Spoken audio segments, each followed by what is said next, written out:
Hello guys, welcome to JP campus a path to your destination. कैसे हैं आप लोग? उम्मीद है आप सभी लोग अच्छे होंगे। जैसे भी हैं आप कमेंट बॉक्स में ज़रूर रिप्लाई दें, बताएं कि आप कैसे हैं। आज के सेशन में हम मॉडल वर्ब डिस्कस करने वाले हैं। आप इस वीडियो के लास्ट तक टिके रहिए। आपका जितना भी मॉडल वर्ब है उसका जो भी बेसिक कंसेप्ट आपका एकदम पूरा क्रिस्टल क्लियर हो जाएगा। उसमें ज़रा सा भी आपको डाउट नहीं मिलेगा। तो सारा बेसिक कंसेप्ट क्लियर हो जाएगा। आप लास्ट तक जुड़े रहें हमसे। आज का सुविचार है, जब टूटने लगे हौसला तो बस ये याद रखना, जब टूटने लगे हौसला तो बस ये याद रखना, बिना मेहनत के तख्त वो ताज भी नहीं होते। ढूंढ लेना अपना मंजिल अंधेरे में ही सही, क्योंकि जुगनू कभी रोशनी के मोहताज नहीं होते। देखिए, जो कुढ़िया इंसान होता है ना, उसके पास बहुत सारा हजारों बहाना होता है। और जो अपने लाइफ में सक्सेस करना चाहता है ना, वो चाहे उसके लाइफ में कितना भी परिस्थिति आ जाए, उस परिस्थिति को मात दे के और वो आगे निकलता है। उम्मीद है आप उसी में से एक होंगे। देखिए, वर्ब्स की बात करें तो वर्ब्स जनरली दो तरह का होता है। एक जो मेन वर्ब होता है, जिसको हम लोग लेक्सिकल वर्ब भी कहते हैं, मेन वर्ब्स, और दूसरा होता है एक्सिलरी वर्ब। ठीक है, एक्सिलरी वर्ब। तो ये एक्सिलरी वर्ब आपका प्राइमरी होता है, मॉडल और मार्जिनल वर्ब्स होता है। और ये तीनों क्या होता है, देखिए आगे हम डिस्कस करते हैं। देखिए, लेक्सिकल वर्ब जो होता है, ये लेक्सिकल वर्ब, वो लेक्सिकल वर्ब जनरली सेंटेंस में ना मेन वर्ब के रूप में यूज़ किया जाता है। ये तो एक्चुअली मेन वर्ब होता ही है। वो V1, V2, V5, V3, V4, V5 के रूप में, जिसको VING या फिर V5 को SES का फॉर्म बोलते हैं, उसके रूप में यूज़ किया जाता है। इसको हम लोग ऑर्डिनरी वर्ब भी कहते हैं। जैसे यहाँ पे to go, to drink, to laugh, to run, to walk, to eat etcetera, ये जो भी यहाँ पे जो भी है वो सब क्या कहलाता है, लेक्सिकल एक्सिलरी वर्ब। जैसे आई राइट अ लेटर, तो यहाँ पे आई राइट क्या है, V1 है। I wrote a letter, he wrote a letter, तो यहाँ पे रॉट क्या है, V2 है। He has not written a letter, तो रिटन क्या है, V3 है। He is writing a letter, तो राइटिंग क्या है, V4 है। ही राइट्स अ लेटर, तो राइट्स क्या है, V5 है। तो देख रहे हैं यहाँ पर जितना भी वर्ब है, V1, V2, V3, V4, V5 right का, वो सब मेन वर्ब के फॉर्म में यूज़ किया गया है। एक्सिलरी वर्ब होता है जो किसी अन्य वर्ब के साथ प्रयुक्त होके क्वेश्चन या फिर नेगेटिव या फिर टेंस बनाने में यूज आता हो। उसके साथ साथ पॉसिबिलिटी, संभावना और विलिंगनेस यानी इच्छा को भी दर्शाता है। उसी को हम लोग एक्सिलरी वर्ब कहते हैं। इसे हम लोग हेल्पिंग वर्ब भी कहते हैं। ये तीन तरह का होता है। आपका प्राइमरी एक्सिलरी वर्ब, जैसे to do, to have, to be, ये सब प्राइमरी एक्सिलरी वर्ब कहलाता है। Modal auxiliary verb can, could, may, might, shall, ये सब मॉडल एक्सिलरी वर्ब कहलाता है। Marginal auxiliary verb used to, need या डेयर, ये सब मार्जिनल एक्सिलरी वर्ब कहलाता है। तो टोटल अगर हम बात करें तो इंग्लिश ग्रामर में 13 मॉडल एक्सिलरी वर्ब होता है, जो can, could, may, might, should, shall, should, will, would, need, dare, use to, ought to और मस्ट होता है। हम ये 13 हो मॉडल वर्ब को हम लोग बारीकी से हम डिस्कस करेंगे, इसका यूज़ कहाँ कहाँ होता है। तो सबसे पहले देखिए यहाँ पे यूज़ ऑफ कैन क्या होता है, कहाँ कहाँ यूज़ किया जाता है। तो सबसे पहला रूल है कि कैन का प्रयोग पावर, एबिलिटी या फिर कैपेसिटी, शक्ति, योग्यता या फिर क्षमता को एक्सप्रेस करने के लिए कैन का यूज़ किया जाता है। जैसे देखिए यहाँ पे he can lift the box, वो बॉक्स उठा सकता है, यानी उसके पास इतना कैपेसिटी है, उतना क्षमता है कि वो बॉक्स को उठा सकता है। ठीक है, तो यहाँ पे कैन का प्रयोग हुआ। I can swim across the river, मेरे पास ये एबिलिटी है, मेरे पास ये योग्यता है कि मैं तैर के और एक छोर से दूसरे छोर तक जा सकता हूँ। ये मेरे पास एबिलिटी है, कैपेसिटी नहीं, एबिलिटी है। She can solve the problem, उसके पास ये इतना एबिलिटी है, उसके पास ये इतना गुण है कि वो सॉल्व कर सकती है। We can climb mount Abu, उसके पास इतना कैपेसिटी है, क्षमता है कि वो माउंट अबू के ऊपर चढ़ सकता है। रूल नंबर दूसरा क्या है कि कैन का प्रयोग परमिशन यानी अनुमति देने के लिए या फिर लेने के लिए भी यूज़ किया जाता है। जैसे यू कैन गो नाउ, जैसे मान लीजिए हम टीचर हैं और हम किसी को, हमसे कोई अगर बच्चा मांगता है सर में आई गो आउट, तो हम कह सकते हैं yes you can go now, अब तुम जा सकते हो। तो यहाँ पे परमिशन दिए, तो परमिशन के रिप्रेजेंट करने के लिए यूज़ किया जाता है। Can I go to the cinema tonight, तो यहाँ पे परमिशन लेने के लिए नहीं, can I go to the cinema tonight, क्या मैं आज रात सिनेमा घर जा सकता हूँ। Can I see your diary, क्या मैं आपका डायरी देख सकता हूँ। परमिशन नहीं, मतलब मान लीजिए कि हमसे कोई बड़ा है तो परमिशन मांगते हैं यहाँ पे। Stop, you can't do that, रुको रुको, ये तुम नहीं कर सकते हो। तो क्या हो गया वहाँ पे, कैन का प्रयोग किए, मतलब वहाँ पे परमिशन है कि नहीं उसको नहीं करना है, you can't do it. Rule 3 में थ्योरेटिकल पॉसिबिलिटी को एक्सप्रेस करने के लिए किया जाता है, सैद्धांतिक संभावना को एक्सप्रेस करने के लिए किया जाता है। जैसे every can make a mistake, सभी लोग गलतियां करते हैं। इंसान, इस धरती पे कोई भी ऐसा इंसान नहीं है जो गलती नहीं करता है, ये सब गलती करता ही है, इंसान ही है, गलती करता ही है। It can not be true, ये सही नहीं हो सकता है, ये पॉसिबिलिटी को रिप्रेजेंट कर रहा है, थियोरेटिकल पॉसिबिलिटी को। इलेक्ट्रिसिटी कैन बी डेंजरस, यानी इलेक्ट्रिसिटी डेंजरस हो सकता है। इलेक्ट्रिसिटी के पास एक टर्मेंडियस पावर होता है, नहीं देखते हैं एक कहीं भी शॉर्ट सर्किट लगा तो छक्का चौका उड़ा देता है आपको, कभी टच करके देखिएगा एक्सपेरिमेंट करके, गलत बात, ये सब मत कीजिएगा। कैन का यूज हैबिट यानी हैबिचुअल मैटर को रिप्रेजेंट करने के लिए, नेचर को रिप्रेजेंट करने के लिए भी यूज किया जाता है। जैसे ए डेसिटफुल पर्सन कैन डेसीव अस, एक चालाक व्यक्ति चालाकी हमसे कर सकता है। An honest man can never harm anyone, एक ईमानदार आदमी किसी को भी हार्म नहीं करता है। वो चोर उचक्का चुहार वही होता है जो दूसरे को हार्म करता है, जो अब मतलबी होता है ना, वो हार्म करता है। उसके बाद है कुड का यूज, तो कुड का यूज तो सबसे पहले कैन के पास्ट टेंस फॉर्म में यूज किया जाता है, पास्ट टेंस फॉर्म में, इनडायरेक्ट स्पीच में यूज किया जाता है। जैसे he said I can beat you in the race, उसने कहा कि मैं तुम्हें रेस में हरा सकता हूं, तो ये तो हो गया डायरेक्ट स्पीच। इनडायरेक्ट में इसको कन्वर्ट करेंगे तो he said that he could beat me in the race, उसने कहा कि वह मुझे रेस में हरा सकता है, तो यहाँ पे बताइए क्या लगा, कुड लगा, तो पास्ट में यूज हुआ। I said I can solve this sum, मैंने कहा कि ये मैं सम को सॉल्व, ये मैं जोड़ को सॉल्व कर सकता हूँ। इसको अगर हम इनडायरेक्ट में कन्वर्ट करें तो I said that I could solve that sum, तो ये पास्ट में चला गया, तो पास्ट में इसका हम यूज कर सकते हैं। कुड का प्रयोग पास्ट एबिलिटी, पावर, कैपेसिटी को भी एक्सप्रेस करने के लिए किया जाता है।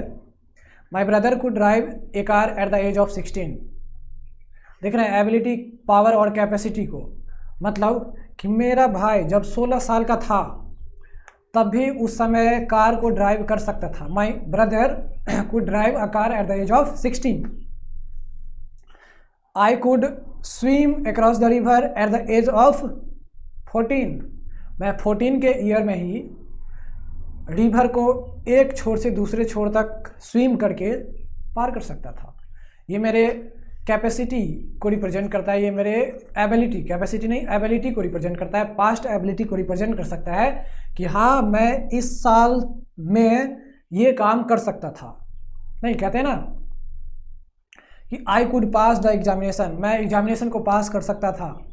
I could score 90% in the board examination, मैं 90% बोर्ड में स्कोर कर सकता था, लेकिन चल रहा था किसी के साथ चक्कर तो नहीं कर पाया, तो इस चक्कर में आप नहीं रहिएगा। कुड का यूज पोलाइट रिक्वेस्ट या फिर परमिशन को एक्सप्रेस करने के लिए भी किया जाता है। पोलाइट रिक्वेस्ट, विनम्र, could you help her please, क्या तुम उसे मदद कर सकते हो, तो यहाँ पे क्या है, पोलाइट रिक्वेस्ट कर रहा है। कुड आई स्मोक हियर, क्या मैं यहाँ पे स्मोक कर सकता हूँ। Could I borrow your notebook for 2 days, क्या मैं तुम्हारी या फिर क्या मैं आपकी नोटबुक 2 दिन के लिए ले सकता हूँ। यहाँ पे पोलाइट रिक्वेस्ट कर रहा है, परमिशन ले रहा है। Could you please post this letter, तो क्या आप इस लेटर को पोस्ट कर सकते हैं, तो यहाँ पे पोलाइट रिक्वेस्ट हुआ। नेक्स्ट रूल चौथा है कि कुड का प्रयोग पॉसिबिलिटी को एक्सप्रेस करने के लिए, प्रेजेंट या फिर अनरियल सिचुएशन को एक्सप्रेस करने के लिए किया जाता है।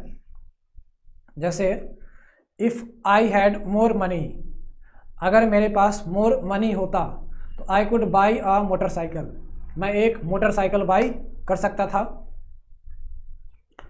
If you worked hard you could succeed, अगर आप मेहनत करते तो आप सक्सीड कर जाते।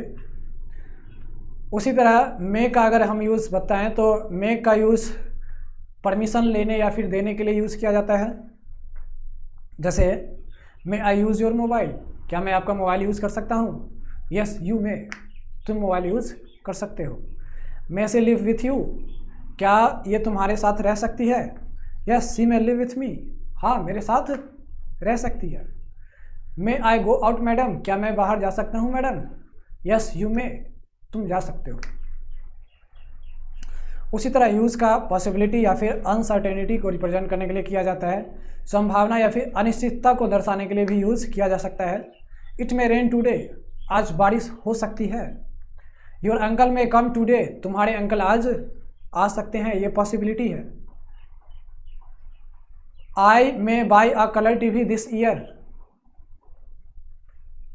आई may buy a colour TV this year, मैं इस साल एक कलर टीवी परचेज कर सकता हूँ। तो ये क्या है? पॉसिबिलिटी है। It may be true, it may be true, ये सही हो सकता है, ये सत्य हो सकता है, ये पॉसिबिलिटी है। यूज़ का मतलब मे का यूज़, रूल नंबर 3, मे का प्रयोग विश, ब्लेस, प्रे या फिर कर्स, इच्छा, आशीर्वाद, प्रार्थना या फिर अभिशाप को भी एक्सप्रेस करने के लिए किया जाता है ऑप्टेटिव सेंटेंस में। जैसे may you live long, may you live long, आपका उम्र लंबी हो। मे गॉड ब्लेस यू, भगवान आपको आशीर्वाद दे। May you succeed in life, आप अपने लाइफ में आगे बढ़ें। May you have a happy and long life, आपका जीवन लंबा रहे, आपका उम्र लंबा रहे। उसी तरह यूज़ का हम मे का यूज़ अनसर्टेनिटी या फिर सरप्राइज़ को एक्सप्रेस करने के लिए करते हैं। अनिश्चितता या फिर आश्चर्य को एक्सप्रेस करने के लिए करते हैं। जैसे how old she may be, वो कितना ओल्ड होगी, वो कितने साल की होगी। ये अनसर्टेनिटी या फिर अनसर्टेनिटी को पता नहीं है कि कितने साल की होगी, कहते हैं कि वो कितना साल का हो गया होगा, इसको रिप्रेजेंट करने के लिए करते हैं। हु मे बी देयर, वहाँ पे कौन हो सकता है, तो इसको एक्सप्रेस करने के लिए भी यूज़ करते हैं। फिर माइट का यूज़ देखिए, तो माइट का use past tense of may, यानी मे के पास्ट में किया जाता है इनडायरेक्ट स्पीच में। जैसे he said you may go now, उसने कहा कि तुम अब जा सकते हो, तो ये तो डायरेक्ट में है। इनडायरेक्ट में कन्वर्ट करें तो he said that I might go then, ये इनडायरेक्ट में है। तो यहाँ पे बताइए, यहाँ पे माइट का यूज़ हुआ, तो इनडायरेक्ट में मे के पास्ट में भी यूज़ कर सकते हैं। He said may you live long, he said may you live long, है ना, तो यहाँ पे ही said that might I live long. Might का यूज़ लेस पॉसिबिलिटी को रिप्रेजेंट करने के लिए किया जाता है और मोर पॉसिबिलिटी को एक्सप्रेस करने के लिए मे का यूज़ किया जाता है। जैसे यहाँ पे कुछ दिख रहा है difference, less possibility it might rain today, आज बारिश हो सकती है, मतलब बारिश होने का चांस काफ़ी कम है। लेकिन जब बारिश होने का चांस काफ़ी ज़्यादा है तो क्या कहेंगे, it may rain today. You might love me, you may love me, she might come late, she may come late. तो लेस पॉसिबिलिटी में हम लोग क्या यूज़ करते हैं, माइट, और जब मोर पॉसिबिलिटी का चांस रहे तो वहाँ पे हम क्या यूज़ करते हैं, मे का यूज़ करते हैं। उसके बाद देखिए कुछ नोट्स में है कि जब किसी कार्य या फिर व्यापार के होने की काफ़ी कम संभावना हो तो उस समय हम काफ़ी अधिक संभावना हो तो उस समय हम कैन का यूज़ करते हैं। जब उससे कम हो तब हम मे का यूज़ करते हैं, और सबसे कम हो तो हम माइट का यूज़ करते हैं। उसके बाद देखिए माइट का हम तीसरा यूज़ अगर हम कहें तो ये पोलाइट रिक्वेस्ट या फिर परमिशन को भी एक्सप्रेस करने के लिए किया जाता है। जैसे might I ask a question, क्या मैं क्वेश्चन एराइज कर सकता हूँ। You might make a little less noise, तुम थोड़ा बहुत शोरगुल कर सकते हो, ये परमिशन हुआ, परमिशन को एक्सप्रेस किया जा रहा है, तो यहाँ पे माइट का यूज़ हो रहा है, देख रहे हैं। उसी तरह सेल या फिर विल का यूज़ देखते हैं। तो सबसे पहला रूल कि सेल का तो यूज़ फर्स्ट पर्सन को के साथ किया जाता है और विल का सेकंड और थर्ड पर्सन के साथ किया जाता है। फर्स्ट पर्सन होता है आई और वी होता है, और सेकंड और थर्ड पर्सन होता है यू, यहाँ पर भी यू, फर्स्ट पर्सन सिंगुलर और प्लूरल यानी यू, उसके बाद ही, सी, इट, एनी नेम, और फिर यहाँ पर जो थर्ड पर्सन प्लूरल नंबर जो होता है वो दे होता है। तो ही विल हेल्प मी, वह मुझे मदद करेगा, ठीक है। They will sing a song, वह एक गाना गाएगा। तो यहाँ पे विल यानी फ्यूचर में भी यूज़ किया गया है, और यहाँ पर देख रहे हैं कि थर्ड पर्सन है प्लूरल नंबर, यहाँ पे थर्ड पर्सन सिंगुलर नंबर है, तो वहाँ पे शैल या फिर विल का यूज़ हुआ है। और ये जो फर्स्ट पर्सन के साथ यहाँ पे क्या यूज़ किया जा रहा है, शैल, और सेकेंड और थर्ड पर्सन के साथ विल, तो ये चेंज भी हो सकता है। कैसे? तो जब कमांड हो, you shall sit outside the office, तुम बाहर बैठोगे। कमांड मतलब क्या? आदेश, तुम बाहर बैठे रहोगे, ठीक है। You shall have to complete it, तुम्हें ये कंप्लीट करना होगा। तो इस तरीके के सेंटेंस में हम इसका यूज़ कर सकते हैं। प्रॉमिस के केस में हम चेंज कर सकते हैं, जैसे you shall have a holiday tomorrow, देख रहे ना, यहाँ पे प्रॉमिस कर रहे हैं। उसी तरह थ्रेटेंड, जब हम धमकी देते हैं किसी को, तो वहाँ पे विल की जगह पे शैल और शैल की जगह पे विल का यूज़ कर सकते हैं। जैसे if you do this you shall be dismissed, अगर तुम ये करते हो तो तुम्हें डिसमिस किया जा सकता है। I will crack the exam this year, मैं इस वर्ष एग्ज़ाम को क्रैक कर लूँगा। कंपल्सन के केस में भी विल की जगह पे शैल और शैल की जगह पे विल का यूज़ कर सकते हैं। स्टूडेंट शैल पे there fees by the 8th of every month, students every month 8th of the month को पे कर सकेंगे। तो ये कंपल्सन है, अगर 8th के बाद, अगर 8th of the every month के बाद अगर करता है तो उसको फाइन वगैरह लग सकता है। तो इस चारों केस में शैल या फिर विल का यूज जो है वो चेंज हो सकता है। रूल नंबर 2 है, इम्पेरेटिव सेंटेंस में जो लेट्स या फिर लेट्स जो स्टार्ट होता है कोई भी सेंटेंस, उसमें शैल का यूज़ किया जाता है क्वेश्चन टैग में। जैसे let's play cricket shall we, let us work together shall we, तो ये सब क्वेश्चन टैग है। क्वेश्चन टैग में इस शैल का यूज़ किया जाता है। उसके बाद वुड का यूज़ पढ़ें तो ये पास्ट ऑफ विल के पास्ट में यूज़ किया जाता है। She said you will love me, लेकिन इनडायरेक्ट में किया जाता है, पास्ट इनडायरेक्ट में किया जाता है, तो आप इसको कॉपी पे लिख लेंगे इनडायरेक्ट में। She said you will love me, ये डायरेक्ट में हुआ। इनडायरेक्ट में कहेंगे तो she said me that I will love हर, तो यहाँ पे देख रहे हैं ना, यहाँ पे विल का प्रयोग कहाँ हुआ? पास्ट फॉर्म में। इसके बाद यहाँ पे पास्ट हैबिट को भी रिप्रेजेंट करने के लिए भी यूज़ किया जाता है। He would go for a walk every morning, वह एवरी मॉर्निंग कहाँ जाया करता था? तो वॉक पे जाया करता था। She would sit for hours in her garden, वो अपने गार्डन में घंटों बैठ सकती थी। वुड का प्रयोग पोलाइट रिक्वेस्ट को शो करने के लिए भी यूज़ किया जाता है। जैसे would you lend me some money please, क्या कुछ पैसा तुम उधार दे सकते हो।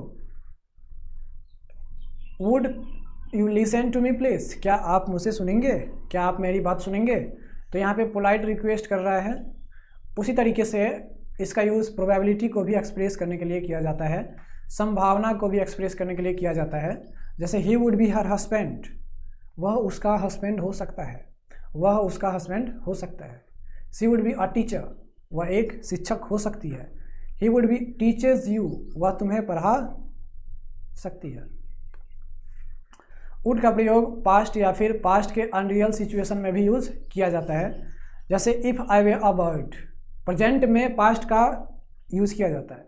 If I way a bird I would fly in the sky, अगर मैं बर्ड होता नहीं तो मैं स्काई में फ्लाई कर सकता था। If you had worked hard, अगर तुम कठिन परिश्रम किए होते तो you would have crack the exam, तुम एग्ज़ाम को क्रैक कर लिए होते। उसी तरह शुड का यूज़ पढ़े तो शुड का यूज़ पास्ट में किया जाता है, शैल के पास्ट में। जैसे he said to me will you help me, तो he asked me if I should help me, तो यहाँ पे देख रहे हैं शुड का प्रयोग हुआ है। उसी तरह शुड का प्रयोग सजेशन में भी यूज़ किया जाता है, सजेशन को एक्सप्रेस करने के लिए। तो you should work for your parents, तुम्हें अपने पेरेंट्स के लिए काम करना चाहिए। यू शुड वर्क हार्ड, तुम्हें कठिन परिश्रम करना चाहिए। You should take your medicine on time, तुम्हें दवा समय पर लेनी चाहिए। उसी तरह शुड का यूज लेस्ट के साथ हमेशा शुड यूज होता है, यानी कहीं भी अगर लेस्ट लगा रहे तो वहाँ पे हमेशा क्या यूज़ करते हैं, शुड का यूज़ करते हैं, है ना। लेस्ट का हिंदी होता है कहीं ऐसा ना हो जाए, जैसे he ran fast lest he should miss the train, है ना। He ran fast lest he should miss the train, वो उसे तेज़ दौड़ना चाहिए कहीं ऐसा ना हो कि वो ट्रेन छोड़ दे, कहीं ऐसा ना हो कि उसे ट्रेन छूट जाए। तो इस तरीके से यूज होता है। उसी तरह शुड का यूज़ पास्ट ड्यूटी को भी एक्सप्रेस करने के लिए किया जाता है। Should have, should plus have.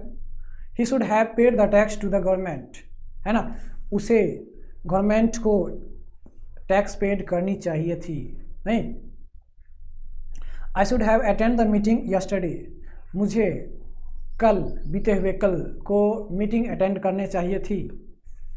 Need का अब यूज़ पढ़ेंगे तो सबसे पहला रूल कि नीड का यूज़ तो टू हैव नेसेसरी, जहाँ पे नेसेसिटी का रिप्रेजेंट करना हो, जहाँ पे रिक्वायरमेंट काफ़ी ज़्यादा हो वहाँ पे हम यूज़ करते हैं। जैसे ही नीड्स माई हेल्प, उसे मेरे हेल्प की ज़रूरत है। He needs to go there, उसे वहाँ जाने की ज़रूरत है, इस तरीके से। दूसरा अगर कहें तो नीड का यूज़ जो होता है, नीड नॉट का यूज़, ये मार्जिनल एक्सिलरी वर्ब के तौर पे यूज़ किया जाता है ताकि वो निगेटिव आइडिया को प्लूरल फॉर्म में क्या करे, एक्सप्रेस करे। जैसे I need not go there, मुझे वहाँ जाने की ज़रूरत नहीं है। He need not come here, उसे यहाँ आने की ज़रूरत नहीं है। You need not do this work, तुम्हें ये काम करने की भी ज़रूरत नहीं है। उसी तरह हम इसका और यूज़ कहें तो ये मार्जिनल एक्सिलरी वर्ब में या फिर मॉडल एक्सिलरी वर्ब के तौर पे इंट्रोगेटिव सेंटेंस में प्लूरल फॉर्म के रूप में किया जाता है। जैसे नीड सी गो देयर, क्या उसे वहाँ जाने की ज़रूरत है, क्वेश्चन, इंट्रोगेटिव सेंटेंस है। नीड ही मीट हिज बॉस, क्या उसे उसके बॉस से मिलने की ज़रूरत है। उसी तरीके से यहाँ पर हम डेयर का यूज़ पढ़े तो सबसे पहला रूल है कि ये कॉरेजियस, करेज, साहस को एक्सप्रेजेंट करने के लिए यूज़ किया जाता है। He dares to go there, वह वहाँ जाने की हिम्मत करी, हिम्मत मतलब साहस। I dare to oppose my father, मैंने अपने फादर को अपोज करने की हिम्मत करी। They dare to come here, उसने यहाँ आने की हिम्मत करी। तो हिम्मत को रिप्रेजेंट करने के लिए, करेज को रिप्रेजेंट करने के लिए हम लोग डेयर का यूज़ करते हैं। उसी तरह डेयर नॉट का यूज़ हम लोग मार्जिनल एक्सिलरी वर्ब में निगेटिव आइडिया को प्लूरल फॉर्म में रिप्रेजेंट करने के लिए यूज़ करते हैं। जैसे I dare not go there, मेरे पास इतना हिम्मत नहीं है कि वहाँ पर मैं जा सकता हूँ, मेरे पास इतना हिम्मत नहीं है भाई साहब, हो सकता है कोई ख़तरनाक चीज़ हो। He dare not oppose his father, मेरे पास उतना हिम्मत नहीं है कि मैं अपने फादर को अपोज कर सकूं। उसी तरह यूज्ड टू की हम बात करें तो यूज्ड टू का पास्ट हैबिट या फिर सिचुएशन, पास्ट सिचुएशन या फिर पास्ट हैबिट को रिप्रेजेंट करने के लिए किया जाता है। He used to walk in the morning, उसे मॉर्निंग में टहलनी चाहिए थी, पास्ट में यूज़ किया गया है। She used to play ludo before her marriage, वो अपने मैरिज यानी शादी से पहले वो क्या खेला करती थी, लूडो खेला करती थी। My grandmother use to go to the temple every morning, मेरी ग्रैंड मदर, दादी माँ, रोज़ सुबह टेम्पल जाया करती थी। तो ये पास्ट हैबिट या फिर पास्ट सिचुएशन को रिप्रेजेंट करने के लिए यूज टू का भी यूज़ किया जाता है। उसी तरह डिसकंटिन्यूड हैबिट को रिप्रेजेंट करने के लिए भी किया जाता है। डिसकंटिन्यूड हैबिट कहने का मतलब पहले वो चीज़ कर रहा था लेकिन अब नहीं कर रहा है। जैसे ही यूज टू वॉक, वह टहला करता था, वह घूमा करता था। ही यूज टू प्ले क्रिकेट, वह क्रिकेट खेला करता था। ही यूज टू स्मोक, वह स्मोकिंग किया करता था, वह धूम्रपान किया करता था। उसी तरह आउट टू की बात करें तो ये मोरल ऑब्लिगेशन, नैतिक कर्तव्य को रिप्रेजेंट करने के लिए किया जाता है। डिजायरेबिलिटी या फिर ड्यूटी को रिप्रेजेंट करने के लिए किया जाता है। We ought to love our country, हम लोगों को, हमें अपने कंट्री को लव करना चाहिए, हम अपने देश से प्रेम करना चाहिए। You ought to help your poor friends, तुम्हें अपनी पुअर फ्रेंड्स की मदद करनी चाहिए। Students ought to work hard, students को काफ़ी कठिन मेहनत करनी चाहिए। उसी तरह स्ट्रांग पॉसिबिलिटी को भी रिप्रेजेंट करने के लिए आउट टू का यूज़ करते हैं। जैसे he out to win the race, वह निश्चित ही मतलब वह जीत सकता है। जैसे मान लीजिए कोई जीतने को है तो हम कह सकते हैं कि वह जीत सकता है। She out to pass in the first division, वह फर्स्ट डिवीज़न से पास हो सकती है। The film is out to be a great success, ये फिल्म जो बनी है वो काफ़ी ग्रेट सक्सेस यानी काफ़ी ज़्यादा वायरल हो सकती है। उसी तरह बात करें तो यू आउट टू का यूज़ एडवाइस को भी एक्सप्रेस करने के लिए भी किया जाता है। जैसे you ought to read the Gita, तुम्हें गीता पढ़नी चाहिए। नहीं, students ought to get up early in the morning, students को हमेशा सुबह सवेरे उठना चाहिए। उसी तरह लॉजिकल नेसेसिटी को है ना रिप्रेजेंट करने के लिए किया जाता है। जैसे Aditi ought not to be late, Aditi को लेट नहीं होना चाहिए। Aditya ought to start at once, Aditya को एक बार जरूर स्टार्ट करनी चाहिए। अब मस्ट की बात करें तो मस्ट का सबसे पहले कंपल्सन या फिर स्ट्रॉन्ग मोरल ऑब्लिगेशन को शो करने के लिए यूज़ किया जाता है। कंपल्सन जहाँ पे कंपल्सरी हो, नेसेसरी हो। Candidates must answer at least 5 out of the 10 questions, compulsory है। कैंडिडेट्स को मस्ट है ना 10 में से कम 5 क्वेश्चन तो अटेम्प्ट करना ही होगा। उसी तरह cars must not be park in front of the gate, gate के सामने कार को पार्क नहीं करनी है, ये नेसेसिटी है, कंपल्सन है। The patient must take medicine on time in time, है ना, पेशेंट को हमेशा टाइम पे मेडिसिन लेनी चाहिए। उसी तरह मस्ट का तो फिक्स डिटर्मिनेशन, दृढ़ निश्चय को एक्सप्रेस करने के लिए किया जाता है। जैसे you must surrender yourself to her father, तुम्हें अपनी फादर के सामने अपने आप को बोलती बंद करनी चाहिए थी। नहीं, अपने फादर से कभी मुंह लगाना चाहिए क्या? नहीं। यू मस्ट लैंड हिम ₹1000, है ना, तुम्हें जरूर ही उसे निश्चित ही उससे कितना 1000 रुपीज़ देनी चाहिए। I must have my money back, मेरे पास अवश्य ही मेरा मनी बैक आएगा। उसी तरह ड्यूटी को एक्सप्रेस करने के लिए मस्ट का यूज़ किया जाता है। A soldier must fight for his country, एक सैनिक अपने कंट्री के लिए अवश्य ही उसे फाइट करनी चाहिए और करता भी है। हमें तो अपने भारत के सोल्जर पर गर्व है। ए जज मस्ट बी अपराइट, ठीक है। Everyone must do his duty, तो यहाँ पर देख रहे हैं कि प्रत्येक को सभी को अपना काम करना चाहिए, तो मस्ट का यूज़ किया गया है। उसी तरह सर्टेनिटी को, निश्चितता को एक्सप्रेस करने के लिए यूज़ किया जाता है। You must finish the work by tomorrow, तुम कल तक जरूर इस वर्क को फिनिश कर लोगे। नहीं, we must win this match, हम लोग अवश्य ही इस मैच को विन करेंगे। Your father must be nearly 70 now, तुम्हारे फादर निश्चित ही लगभग 70 के आसपास होंगे। नहीं, उसी तरह मस्ट का यूज़ स्ट्रॉन्ग लाइवलीहुड को, प्रबल संभावना को भी एक्सप्रेस करने के लिए यूज़ किया जाता है। You must have heard about Shrimati Gandhi, तुम जरूर ही श्रीमती गांधी के बारे में सुने होगे, ऐसा तो नहीं जो कोई एकदम बच्चा जानता है। He must be hangry after his long walk, वो निश्चित ही अपना लंबा दूरी चलने के बाद वो क्या हुआ होगा, हंग्री हुआ होगा, भूख लगी होगी उसको। He must be a robber, है ना, he must be a robber, वह निश्चित ही एक चोर होगा। उसी तरह इनएविटेबल यानी अनिवार्य या फिर अवश्यम भावी के को एक्सप्रेस करने के लिए भी यूज़ किया जाता है। वी मस्ट ऑल डाई, हम लोग सब लोग मरेंगे, है ना, कोई अमर होने के लिए थोड़ी आता है यहाँ पे। हाँ, अमर होता है, कुछ अच्छा करना होता है, ठीक है। If you want to keep our self fit, अगर अपने आप को फिट रखना है तो we must get up early, हमें अवश्य सुबह उठनी चाहिए।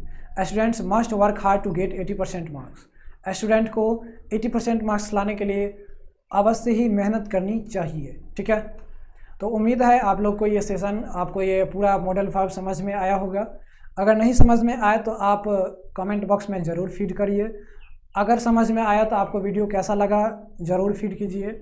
मिलते हैं नेक्स्ट वीडियो में। जय हिंद।